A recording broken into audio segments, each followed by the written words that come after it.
Hello everyone, আজকে একটি wall hanging commode fittings করার জন্য কনসিল পাইপলাইন করছি। তো প্রথমেই 110 এর পাইপটাকে মেজারমেন্ট অনুযায়ী জাম করে নিয়েছি।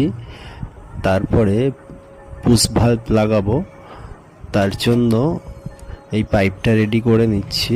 দেখো, কাটিং করে পুশ ভাল্বটা বসিয়ে রেখেছি ওপর দিকে, ওটাই মেজারমেন্ট করে নিচে নামাবো।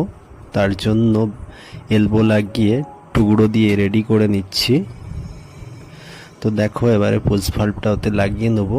তো আমরা এই একটা থিওরি কাজে লাগাই, মাপ অনুযায়ী একটা টুকরো কেটে নিই।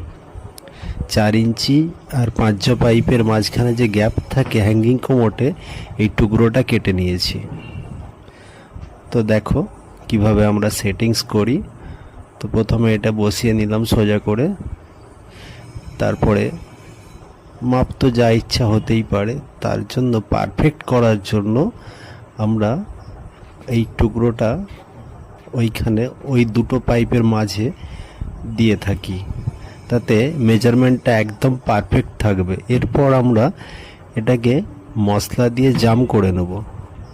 তো বন্ধুরা, টেকনিকটা ভালো লাগলে লাইক, কমেন্ট, শেয়ার করে দেবে। আজকে এটুকুই। Thank you.